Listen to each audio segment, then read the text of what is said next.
Okay, parents, thank you very much for clicking on this link to watch this video here about the Upper St. Clair School District's one-to-one learning initiative. My name is Brad Wilson, and I'm the supervisor of customized and online learning for the Upper St. Clair School District. And I'm going to run you through a few slides here to explain our one-to-one learning initiative from a few different perspectives. First, we're going to start with the why and the rationale behind the initiative. Then we'll move into some practical things that most parents are really interested in hearing about. You know, how are these devices filtered? How can we keep up and monitor what's going on with them? How are we going to protect them? And we'll talk to you about the insurance protection plan, and then finally the next steps for securing a device. Now, this specific presentation is tied to the 5th grade iPad distribution on September 7th, 2016. So there are going to be some little details that might connect to that a little bit more directly than our broad application of the one-to-one learning initiative in grades 5 through 9. So before we get into all of the other details, let's start with the why. You know, the real basic, the foundation of this. What is the purpose of this initiative? We could talk about technology in general and just say that technology is everywhere, and we'd be accurate in saying that because technology has taken over in all different types of ways, in all different types of arenas as well, right? Personally, we have technology that we use. Professionally and business-wise, technology is used there as well. And the reality is that while there are many things that we don't like about technology, there are a lot of things that are really great. From a personal perspective, I can tell you that I love having technology and FaceTime so that I can see my nephew who lives in Chicago, who I wouldn't see otherwise. I love being able to keep up with family and friends. I love being able to record videos of my kids that I can keep for years to come. And professionally, I know that it helps me to be a lot more productive, right? We can be way more efficient. There are certain processes that I can automate. There are ways that I can find materials and find documents very quickly and easily that I really appreciate as well. And the one thing that I've really come to appreciate is that when you look at businesses over the past few decades, the ones that are thriving and even just surviving are the ones that have figured out how to leverage technology, right? How to use technology to help them become more effective, more efficient in delivering what they're trying to deliver as a business. The reality is for us as a school district, we too recognize that technology has the ability to help us to be more effective, more efficient, and I'm going to add in one more engaging in the learning process. And as such, we've done a tremendous amount of research with this, and we opted to invest in iPads for our students in grades 5 through 9.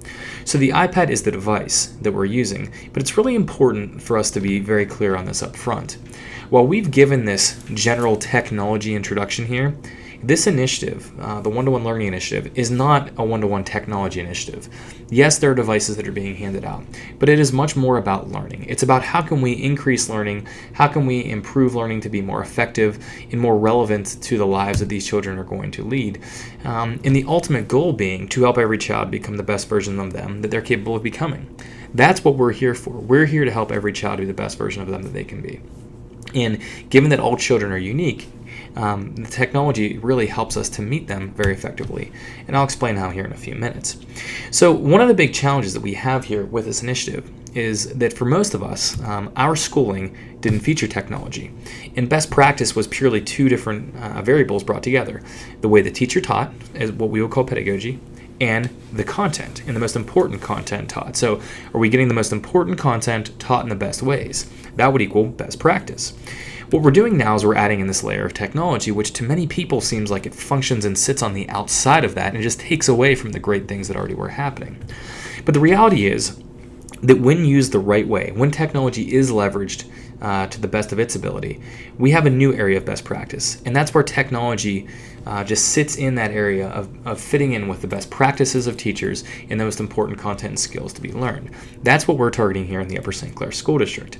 And the reality is we see this as being an imperative, something that we have to do from the perspective of we need to provide the best, most meaningful, most relevant education possible.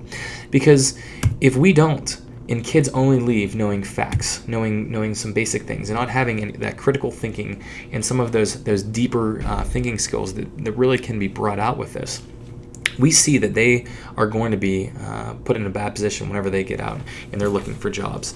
Because what we've seen is that those basic just recall types of jobs are being replaced either by automation of labor with technology or by outsourcing overseas. The way the technology has changed the market for jobs is tremendous as well. So in order for us to help children to become the best versions of themselves, to become workers who are unique and have unique skills and talents that they can provide that are of value as they get older, we've identified 6 specific areas that we've sought to make gains with this technology. And this has been the focus of our professional development for teachers and also the types of practices that we have really been promoting. Those 6 areas are, first is access to content. So if we go back in time, the only sources of knowledge in a classroom were teacher and textbook. Now, when we add in technology, we have the knowledge of the world really at our fingertips, for better or for worse at times.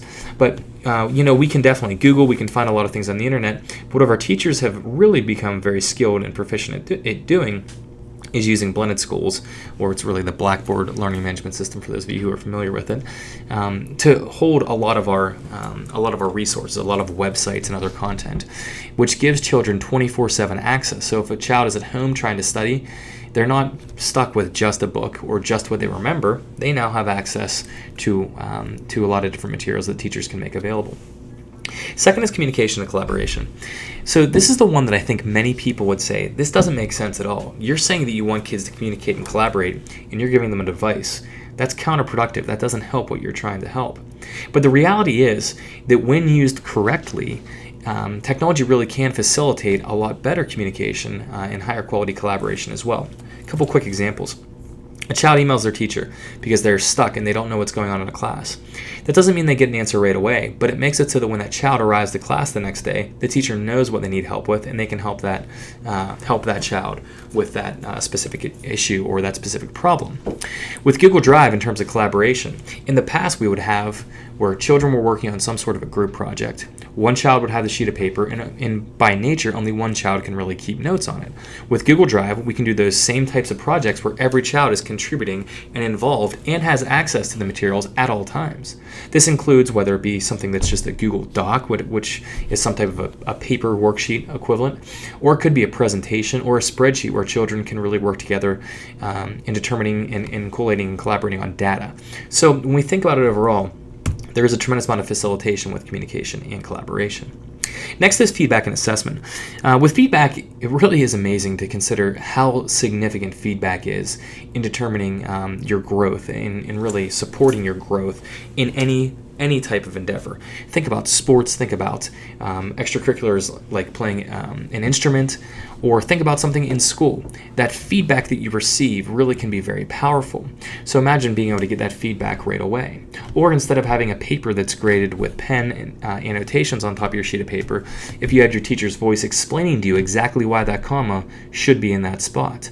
Those are some things that we've been able to do with technology, and really one of the reasons that we find this technology to be so empowering and so effective in our schools is because the way that feedback can be provided immediately. Another extremely powerful way that technology is leveraged is through our ability to provide assessment opportunities that are different. Not only is it that we're able to move away to a degree from multiple choice being the only way of testing into some more project-based and real-world practices, but teachers are able to check student learning on a daily basis immediately so that they can adapt and modify instruction for individuals or for the group as they see a need for it. This is an area that our teachers have really found to be very helpful and very beneficial and really have used tremendously right away. Self-paced and self-directed learning, is our next category. And when we look at this, children are different. In a class of 25 children, you have 25 different learners. Some are very fast learners in that specific subject. Some may be a little bit slower. Some maybe are more physical in nature and they like to move around. Some may be more musically inclined. Some are more auditory. Some are visual. When we think about all the differences between a kinesthetic and an audio learner, it really is tremendous. So the reality is, how do we meet kids with these different needs? Again, technology can help us, and blended schools is one of the great tools that has been used for this to help us to meet individual kids with different types of learning activities and resources along the way. Creativity is our fifth category. And the reality is that when we think about what we're trying to do with this initiative, it may not sound like, but really what this is all about is active learning. It's about how do we get kids creating more than they are just consuming. Because the truth of the matter is, with a lot of research out there on education, it really shows that when kids are active in the learning process, when they're creating instead of just consuming, they're able to retain a lot more knowledge and they make more meaning out of the lessons. So when we think about this, creativity is really important. Giving kids a little bit of voice and choice in their learning, letting them to show their learning in unique ways, and helping them to really critically think throughout the process. Oftentimes creativity is thought of as just being about having an easel and a paintbrush, when in reality it's about critical thinking. It's about how do you think through problems in a complex manner. And I think it's an interesting note to make here. I was at Google last year for a training, and one of the things that Google shared was that what workplaces are looking for now, they want problem-solving skills. Right? They want kids who can problem solve, who can critical think through unique problems. And the reality is that makes sense, because if it's just a simple basic equation, that's something that a computer can do. That's something that can be automated. We can't automate humanity. We can't automate the fact that we can solve a problem that is unique and involves a lot of different variables. So that's why it's really important for kids to develop that skill on their own, so that they are somebody of value as they move forward.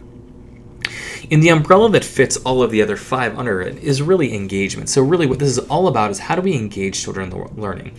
How do we make sure that when a child is at school that they are getting something out of every activity that they do? How do we make sure that we're meeting their needs so that they are maximizing their time, so that they are being efficient, and so that our educational experience can be as effective as possible? Engagement really is the umbrella for all of this. So when we think about what I just mentioned to you, you're probably thinking now, wait a minute. So kids are doing everything on their iPads? That's not ideal either. But the reality is that's not the case. It's not that in our classrooms and at home you should see your child staring at a screen all day long. That is not at all what we propose, or what we are proposing, what we are supporting and promoting in any way. Here's what the reality is with the devices in the classrooms. When possible, we will see that paper is available as a choice in comparison with technology and using something electronically, when there is something that fits. However, there will be times where certain activities need to be done on paper or need to be done on technology. That's the reality of our schools. And even if you go back 5 years, pre-iPads, there were certain activities that had to be completed on computers, right? We would send kids to computer labs to type up papers, to work on different types of projects. The difference is now with the iPads in the classroom, it may come off as if that's done more than it really has been, or anything to that degree. But it's important to understand there are certain situations where technology is needed to do some of these really amazing practices. Shobi, which you will see soon in terms of collecting work, is an amazing tool that allows for teachers to provide voice-authored feedback, to keep up with the work that's been turned in. It allows you as a parent to keep up with work that's been turned in, and it's been a huge, huge benefit to our students since we started using it about 1.5 years ago. The second one down here, Google Slides. Collaborative presentations are really an awesome strategy and an awesome tool to use and an awesome practice to use in your class with kids. Again, you can't turn a collaborative presentation onto paper and have the same level of efficiency, effectiveness in all of those overall. And then Socrative Socrative is an example of a formative assessment tool. Kahoot may be used, or blended schools quizzes, but nonetheless there are a number of different tools that teachers can use to gauge their students' learning on an immediate basis so they can modify and adjust in class. These things can't be transferred to paper because there isn't an equivalent. So those are the times when we will see the technology is used. But on the other side, when it is just a worksheet or something to that effect, kids will have the option to use paper if that is what is best for them. And the goal that has been promoted with teachers and throughout the district has been balance. Using paper where paper is best, and using technology where technology is best. And when there's a crossover and either can be used, providing choice for children. We wanted that to be very clear up front so that there isn't any confusion about that this year. So the other reality is that for you, this is going to cause some changes at home, right? Because you're used to being able to pull out a binder and just look and see what it was, what they had in there and what their homework was or anything along those lines. So with things like blended schools and Shobi and Notability, which is the one at the bottom right, you will come to know them, don't worry. And there will be trainings that we provide. Students will be trained in the first few weeks of school after receiving their devices, and for parents we have a one-to-one learning initiative blog in which we have posted a lot of these trainings already, including the last one was to a link to all of the trainings. But you can come here on this blog. I will provide updates for you periodically that will include some classroom examples, some trainings, and some different ideas for you as parents on how you can support your child with one-to-one learning. Okay, so next up we have our filters. So with the filters, let's go through this pretty quickly here. It's important to understand that your child's device will be filtered at all times, regardless of what internet network that they, or wireless network that they go on. Okay, so it always will go with our filter, which is done through Securely, which is a software program that we recently implemented that we really like. So what should you expect to see and not to see? Well, number one, social media is blocked on these devices, so you don't need to worry about that. With things like Google and YouTube, in the past we had some difficulties regulating these. It's one of the reasons that we have switched our filters. But now we have been able to implement a YouTube restricted mode and also a Google Safe Search mode, which is something that I'm very, very excited about with this Securely as well. So for instance, let's say a child tries to watch some music videos. If they, let's say they find a link on a website or something like that, the video won't play. It will come up saying the video is restricted and it must be approved for you to view it. So that's a huge positive that we have. In terms of Google searching, let's say that your child just wants to search some images. Well, there are a couple different things to note. Number one, Safe Search is always on. That's something that we can enforce. So that's going to limit the number of images that is returned. Second, we have all of the images returned only if they are labeled for non-commercial reuse with modification. It's a Creative Commons license, essentially. So that also is going to limit the number of images that it's going to return.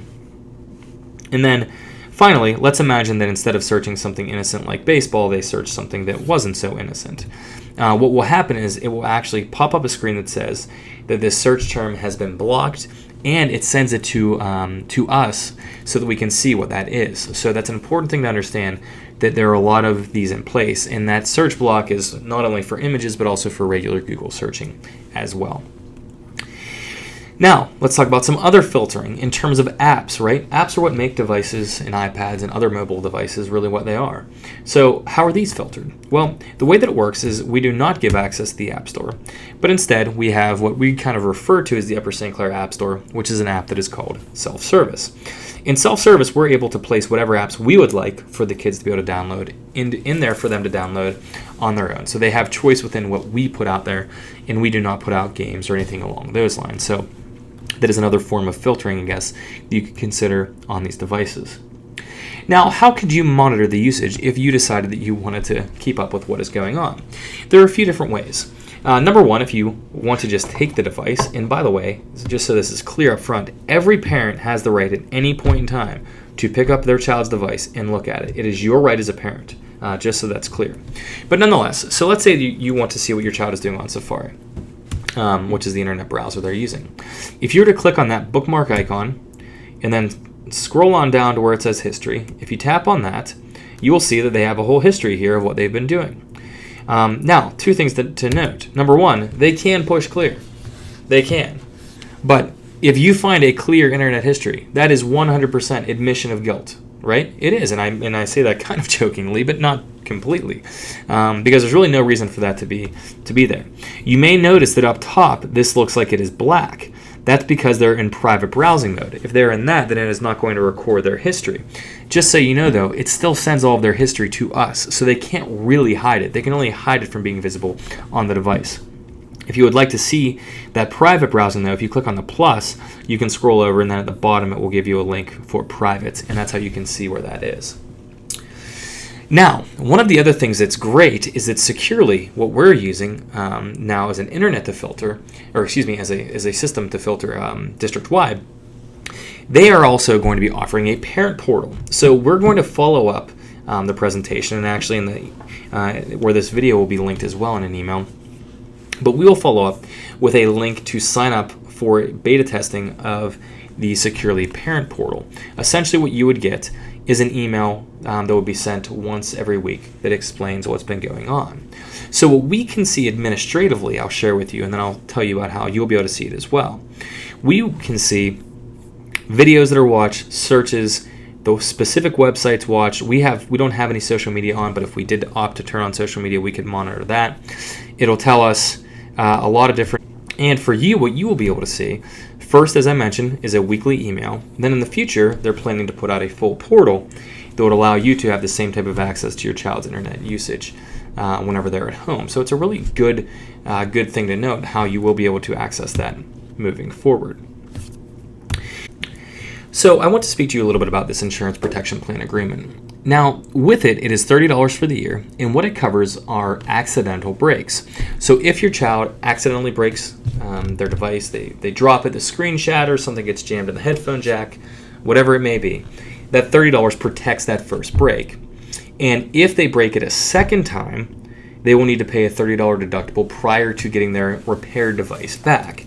So if you put it all into perspective, the devices that your children are receiving, the broken screen, and actually this should be updated a little bit with the new iPad Air 2s, are about $180 per replacement. So it is a pretty expensive replacement if you do not opt in. Again, the $30 is a wise investment. We had over 100 breaks last year, somewhere in the range of 10% of devices had some sort of a break, whether it be big or small. Opting in is a wise decision. I would strongly suggest it, and I can tell you I have kids in the district who are not quite old enough for this, and I can assure you that I will be opting in. So if that makes you feel any better, I figured that I would share that as well. But please, if you are opting in, $30 cash or check. You'll check off yes on the form here. Checks can be made out to Upper St. Clair School District, and please sign and return with your child. And again, that's only going to cover accidental breaks. If it's intentionally broken, we see that it's intentionally broken, something like that, it won't be covered. But kids make mistakes. Sometimes they drop the device, and I'll tell you that even some of the most responsible kids have had breaks in the past. So it can happen. Now let's talk about next steps here. So there's a packet that you can receive that will cover a lot about how to get them set up. But basically, here's the simple process. You can go through, and what we'll do at the presentation, but is after the presentation, parents can pick up the device. If you are somebody who was unable to attend and you're looking to be able to get your child their device here in the next couple of days, what you need to do is this. Please send in a signed insurance protection plan agreement, opting in or out, but we just need to know that you've signed it and you've seen it. Turn that in. Once your child comes back with that form, they will be able to pick up their device at Boyce Middle School. So then, once they have that, they can start loading up the apps, and they are ready to go. Now, some things that we would advise you to consider are some house rules. This device going to your house, if your child does not yet have a device, it's going to cause some changes potentially, right? Where you have to implement some different procedures and rules than you maybe had before. So here's what we would suggest. Number one, establish locations in which the device is allowed to be used. If you say you are not to use your device in your room, that's something that we would support, and we would say, that seems like a pretty good rule. If you would like to tell the children they can only use it during certain times, that is your call as well. What we would suggest is this. Make sure that your children are using your device in a public place, and make sure that their charging station, and they should have a charging station at home, is also somewhere in a public place that is not their room. I will tell you the biggest complaint from teachers that we've had over the years is this. The kids are coming in with their iPad not charged, and we don't want that to happen, okay? And we also don't want kids having the device in their room at night. That's not something that they really need to do and be on it all night long. That's not good either. So again, we strongly suggest having a charging location that is in public. And our final thoughts here. So this initiative is about growth. It's about helping your children become the best version of them that they can be. But for us, there also is some growth. This is something that we've been doing for quite a few years. And I'll tell you that when we started back in 2010 with our first laptop pilot as a district, and for me personally, I started as a teacher, and I was in this January 2013 pilot at Fort Couch. The beginning stages of this and how it's really transformed over the years into something that really is what it is now, which I think is something very tremendous. It's taken a long time, and it's really been something that we steadily improve every single year. And this year included is an improvement over last year, and I'm sure that next year, when we're doing this in 2017 for new 5th graders, I'm sure we'll have some other new things that are great as well. What we ask is that you provide us with feedback to help us to provide the best experiences that we can for your children. It's something that we take very seriously. We're working very hard to do, and we want you to recognize that as well. And, over the years, we've made a lot of changes. This year we cut out Apple IDs, which it's going to be something you're happy you don't know about if you don't, because that was something that was kind of frustrating, caused us some challenges, but we're able to switch into a new model. We used to provide the access to the App Store. We cut that after feedback from teachers, parents, and students. And this year, the introduction of Securely and the restrictions on YouTube were, again, some things that we've been working on for about a year and a half, trying to find some better solutions for, but we're happy that we have them. So we're trying to improve, we're growing, we're doing the best that we can, and we want you to understand that this is something that we care about, and we do respect and appreciate your feedback too. Along with those changes behind the scenes, though, one of the things that I think is important to recognize is that the changes in the classroom are what really are impressive. The way that teachers are learning how to use some of the formative assessment data, the collaborative classroom practices, the creativity and uniqueness in what kids are able to provide and do with these devices is really amazing. And that's why we're so excited to share this and extend this opportunity and expand on it as we have this year as well. And we're really excited because we know that this is helping us to more effectively meet our district tagline, which is customizing learning, nurturing potential, and delivering excellence. And we hope that throughout this school year, that yes, we do want you to recognize that there's customizing learning going on, but we really hope that you recognize that we're trying to nurture the potential of your children and deliver the best educational experiences that we possibly can. So without dragging this along any further, stay tuned for trainings for your children and also for you on the website. And thank you so much for taking the time to listen to this video. So if you're a parent who needs to return the form signed with your child to receive their device, please do that as soon as you can. If you're a parent who's just coming back to watch us through a second time, we hope that you found this to be informative throughout, and we hope that we'll be able to provide you with a great experience for your children as well. So thank you for taking the time to listen to this video and watch through it, and have a great day.